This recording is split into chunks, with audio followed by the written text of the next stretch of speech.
아티스트가 되려면 어떻게 해야 돼요? 예술이 뭐예요, 그러면? 문제는 지금 이 AI 창작물에 대한 저작권 문제도 하나의 내 재산권으로 인식하고 내가 보호해야 할 권리로 볼 것이냐, 개인의 어떤 것으로 볼 것이냐, 공유하고 나누어서 모든 인류가 발전할 수 있는 소스로 쓰는 게 맞느냐. 내가 만든 것은 인류에 도움이 되는 미적 결과물을 만든 거지. 교수님이 하신 결과물을 싹 학습해가지고 제2의 이진준으로 활동하는 약간 AI 이진준 교수님 어떻게 보십니까? 흥미진진한 거죠. 이번 시간에는 AI 예술을 둘러싼 핵심 쟁점들을 짚어보며 AI 기술의 발전이 예술계에 가져올 기회와 위협은 무엇일지, 그리고 미래 시대에 필요한 예술가의 필수 역량과 제도의 방향성을 이야기해 보도록 하겠습니다. 네, 가장 먼저 AI 기술이 예술에 큰 영향을 끼치면서 현장에서 벌어지는 일 여쭤보고 싶어요. 사실은 좀 반발하는 목소리도 많은 것 같고 실제 좀 문제들이 벌어지지 않습니까? 일부에서 말씀드렸던 것처럼 AI 유저와 AI 아티스트는 좀 다른 거다라고 하니까 그러면 AI 아티스트가 되려면 어떻게 해야 돼요? 라고 이제 질문을 많이 할 수밖에 없잖아요. 그렇죠. 그 질문에는 또 뭐가 문제가 있냐면 예술이 뭐예요, 그러면?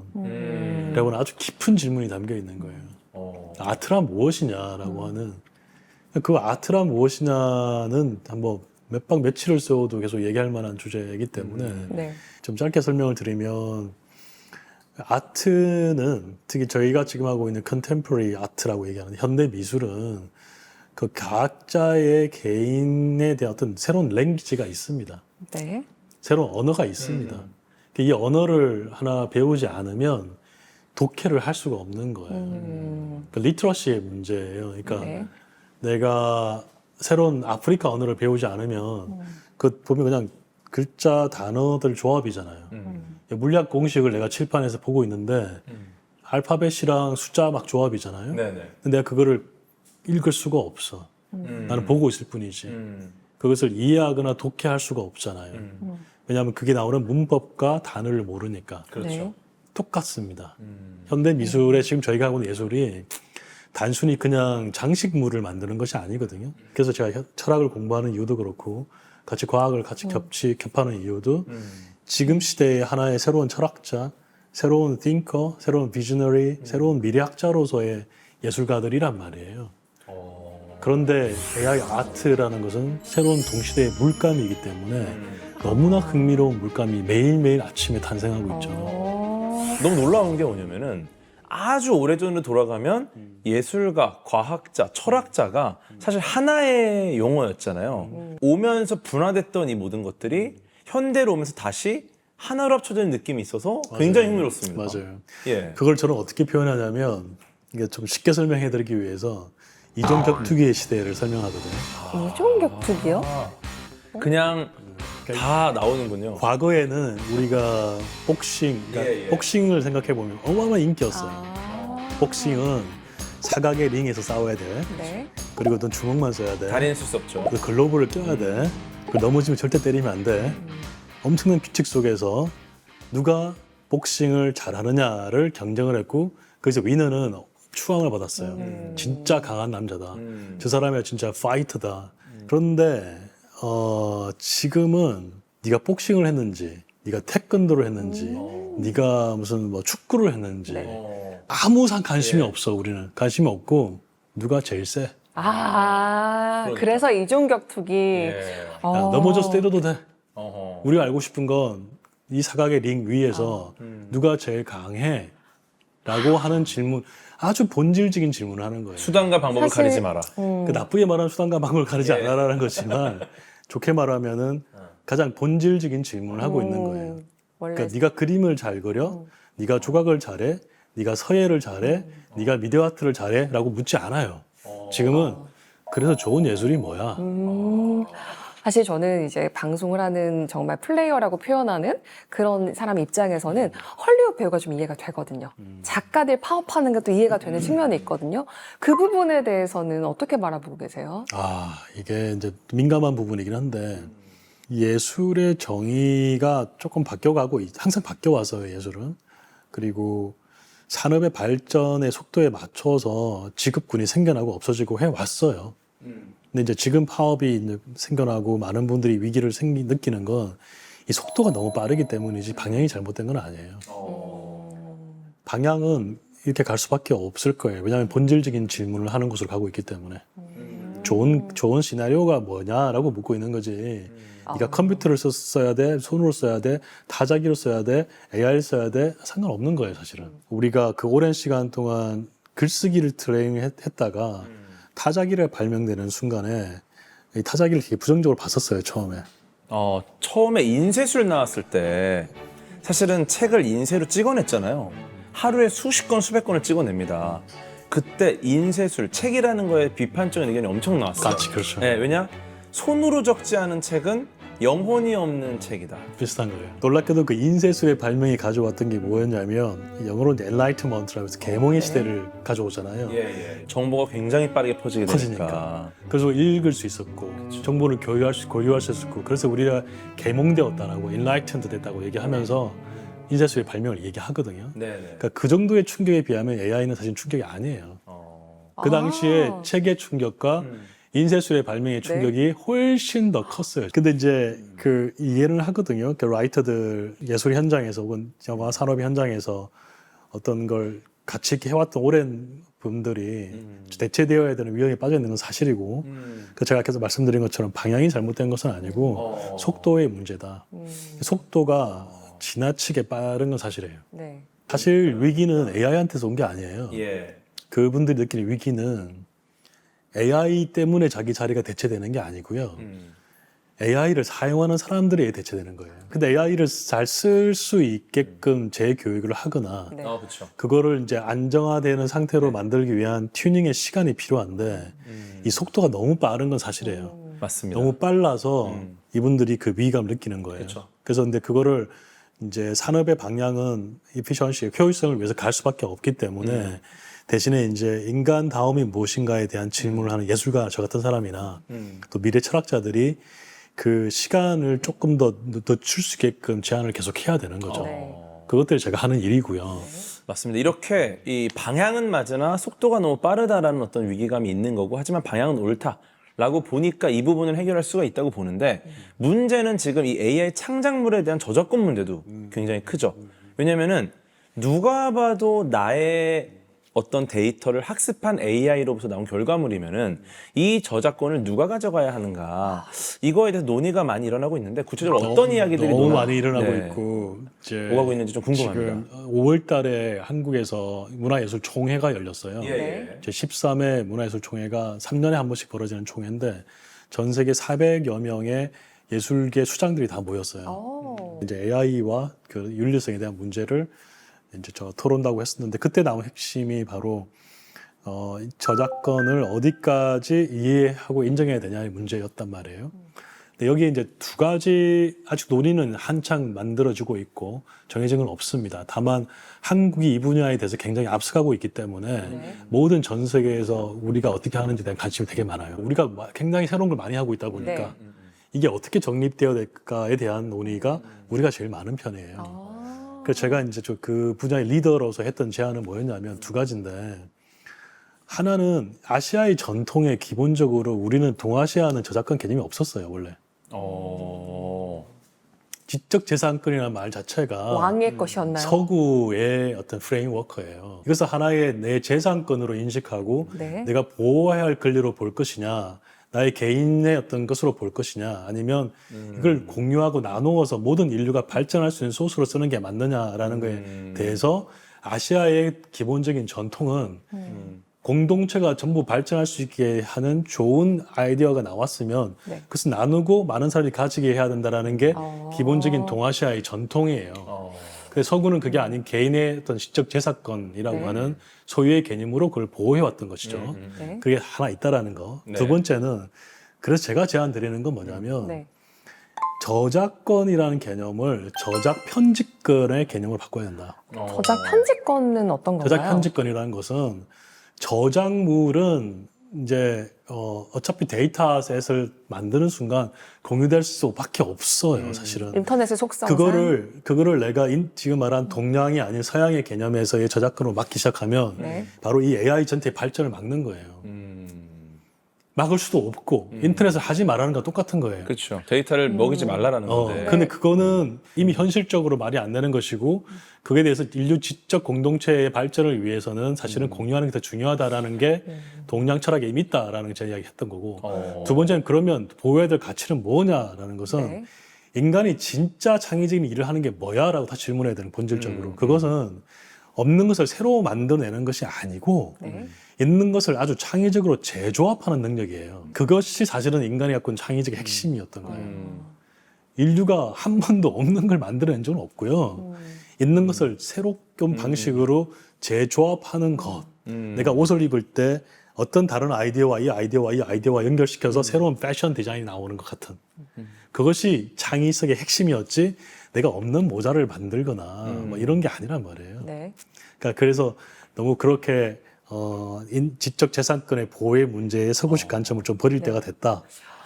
오히려 동양의 관점에서 보면 인류의 지적 공동체를 위해서 데이터를 공유하는 것이 많고 그래서 쓰는 것은 문제되지 않는다. 다만 초상권의 문제랄까 이런 어떤 어린아이에 대한 문제랄까 이런 것들은 프라이버시에 대한 문제는 보호해야 되니까 예외로 두되 저작 편집권이라는 개념을 만들어서 어떻게 하면 창의적인 방식으로 구성할 수 있는가에 대한 부분으로 네. 다시 보호를 논의하자. 중요한 건 근데 마지막 더 핵심적인 논의는 그거예요.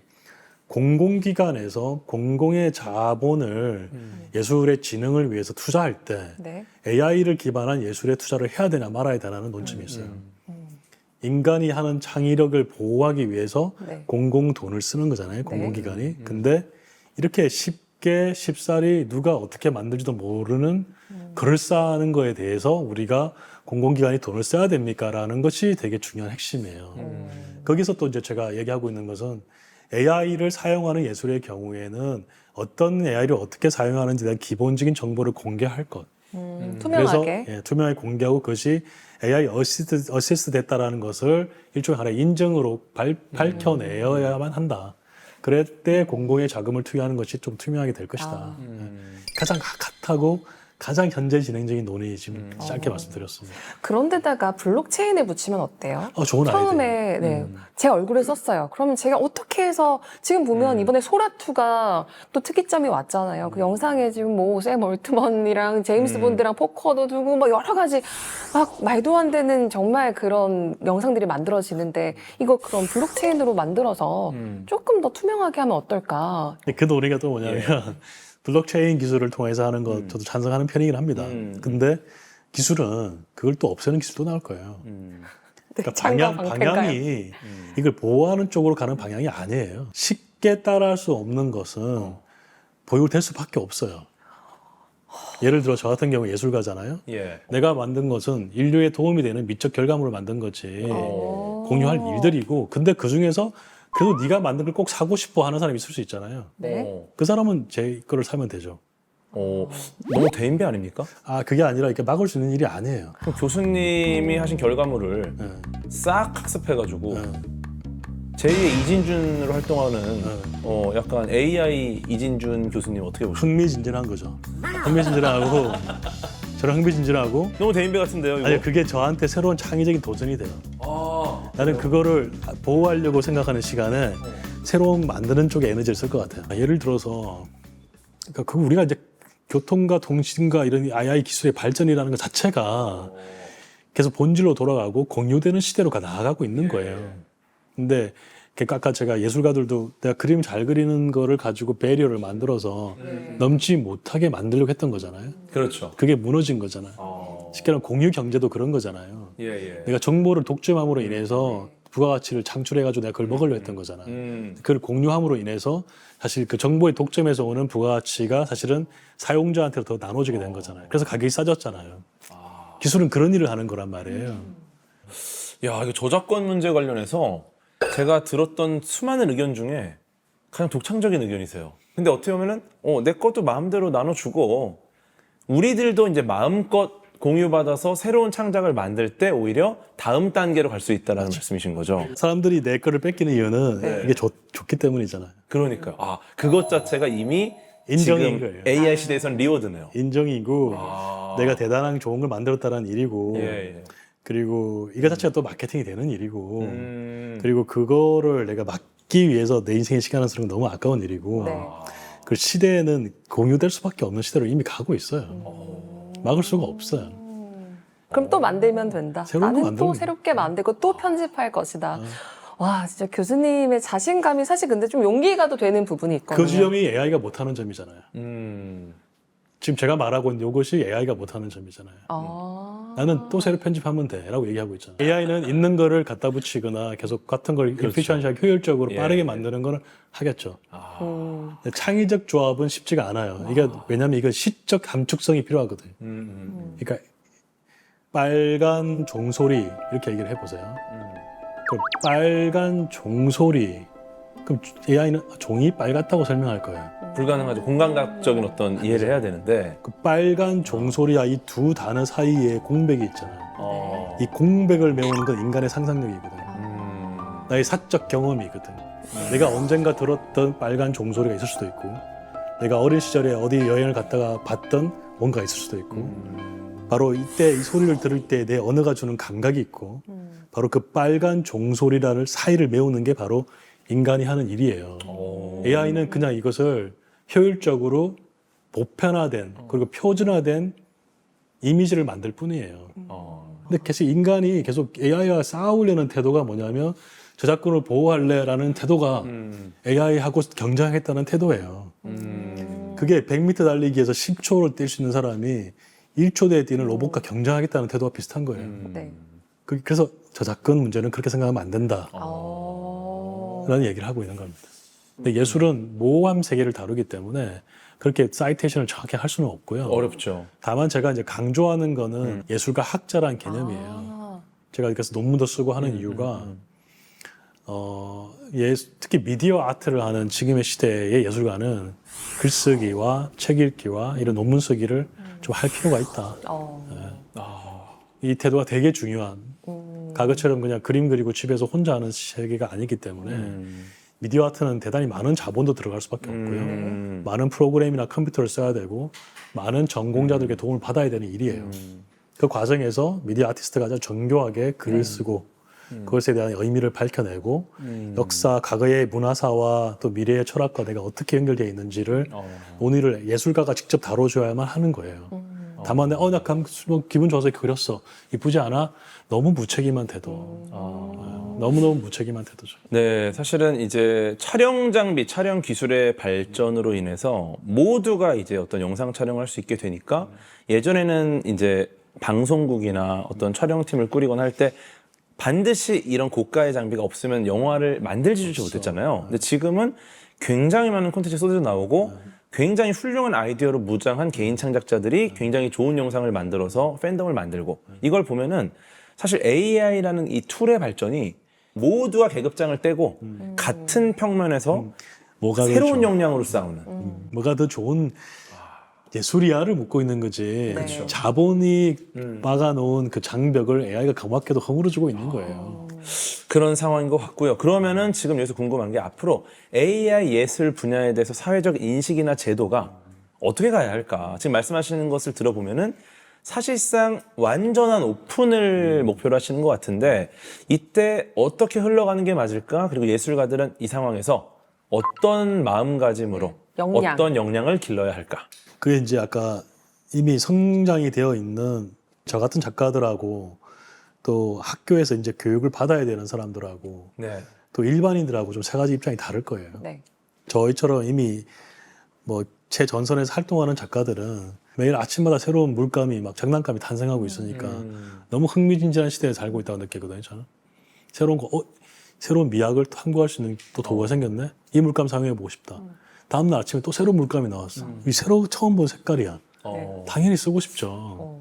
그래서 저는 쓰고 갑니다. 그냥 저희는 그냥 제일 전체 전선에서 이걸 확장시키고 있기 때문에 그리고 아마 시대가 아주 많이 흘러서 저 같은 사람이 뭘 했는지를 나중에 정리할 거예요. 그건.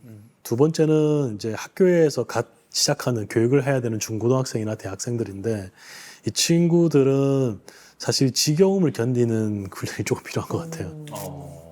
전통 예술이 갖고 있는 가치, 그러니까 이 하야오 선생님 같은 분이 손으로 한 땀 한 땀 그림을 네. 그려 나갔던 그 시대의 시간들을 어. 그 지겨움을 내가 견뎌내 나가면서 바로 비판적 사유의 힘을 길러야 됩니다. 똑같이 그리기 위해 대생을 하는 것이 아니라 대생을 하고 내가 뭔가를 그리려고 하는 태도에서 실패와 좌절을 계속 경험해 나가면서 무엇이 좋은 그림인가에 대해서 물어봐야 되는 거죠. 그리고 동시대의 지금의 미디어 시대에는 이 대생으로 뭘 그리는 것이 맞을까라고 물어봐야 되는 거죠. 그리고 내가 왜 이 재료를 써야 돼라고 하는 본질적인 질문을 다시 해야 되고요. 마지막에 일반인 분들한테 드리고 싶은 말씀은 마음껏 쓰시라. 그게 예술인지 디자인인지 뭔지 아닌지 아무 상관없어요. 그러니까 그것이 나를 기쁘게 하고 내가 하는 것들을 효율적으로 도움을 주고 있고 내가 하는 산업에 혜택이 된다면 그걸 왜 안 할 필요가 있습니까? 마음껏 디자인하시고 PT 만드시고 또 그림도 그리시고 그 영화 감독이 한번 되어보고 싶어. 영화 하시고 나 음악을 작곡하고 싶어. 음악 하시고 막 해보는 그게 어마어마한 창작력의 토대를 만들어낼 거예요. 다만 중간이 비워져 버릴 위험이 있습니다.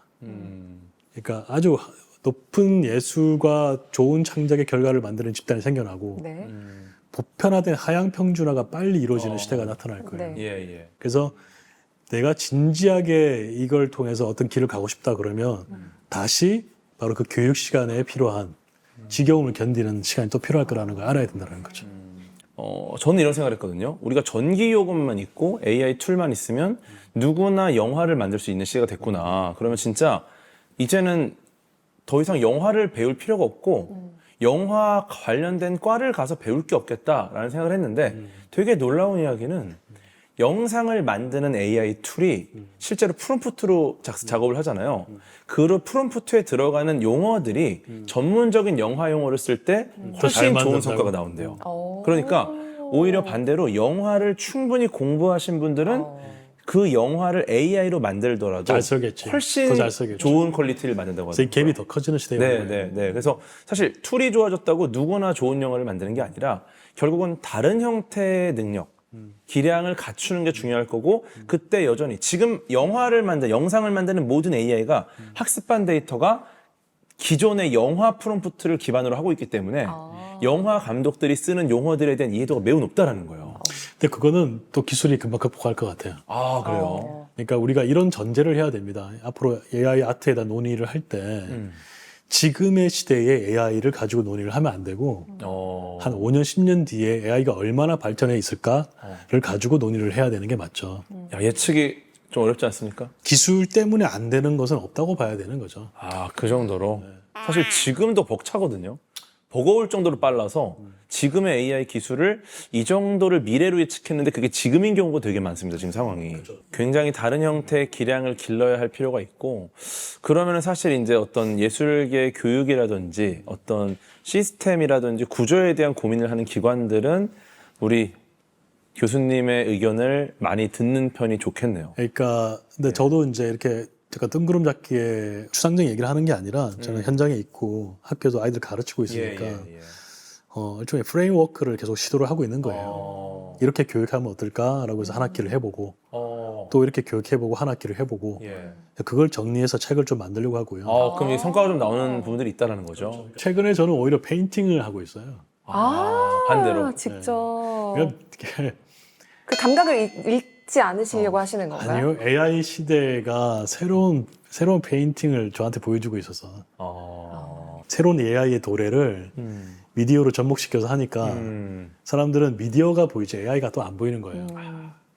본질적인 질문은 그게 아닌데 그래서 과거에 선배들이 했던 것처럼 인상파가들이 사진의 발명에 도전해서 사진을 찍는 게 아니라 페인팅으로 새로운 돌파구를 만든 것처럼 네.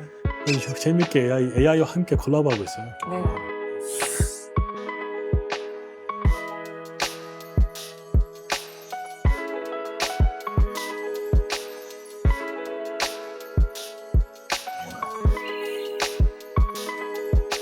보내드리기 싫은데 이제 클로징을 진짜 가야 되겠네요. 기대가 돼요. 네, 좋습니다. AI 기술과 예술의 만남은 상상력과 실현 가능성을 무한히 확장시키고 있습니다. 하지만 그 중심에는 여전히 앞으로도 인간이 있어야 한다고 생각합니다. AI라는 정교한 도구 위에 인간만이 가진 감정과 맥락이 더해질 때 예술은 멈추지 않고 계속 이어질 테니까요. 그렇습니다. 오늘은 저희를 어떻게 보면 지구 약간 떨어진 관점에서 함께 좀 AI의 예술에 대해서 진짜 인공위성의 관점을 좀 갖게 해주셨던 것 같아요. 긴 시간 AI 토피아로 깊이 있는 안내를 해주신 지식텔러 이진준 교수님께서는 미래를 살아갈 예술가들, 지금 이 시대를 살아갈 예술가들에게 어떤 말씀을 남기시겠습니까? 새로운 물감이 매일매일 탄생하는 시대에 살고 있습니다. 매일 아침에 일어나면 너무 흥미로운 장난감이 계속 나오고 있기 때문에 물론 걱정도 있고 두려움도 있지만 이 새로움을 더 만끽하고 즐기면서 인간이 어떤 경우에도 이 기계와 기술의 또 도전에 앞서서 새로운 늘 창의적인 돌파구를 찾아왔다는 사실을 잊지 말았으면 좋겠습니다. 네. 마지막으로 지식텔러님에게 AI란 어떤 존재인가요? 나에게 AI란 매일 아침 크리스마스 선물을 받는 것 같은 새로운 물감, 새로운 장난감이다. 아, 좋습니다. 오늘 소중한 말씀 감사드립니다. 고맙습니다. 고맙습니다. 네. AI 지식 토크쇼 AI 토피아. 다음 시간에도 더 흥미진진한 AI 이야기로 찾아뵙겠습니다. 진정한 AI 토피아를 향한 여정은 계속됩니다. 함께 해주신 여러분 고맙습니다. 다음 주에 감사합니다. 만나요.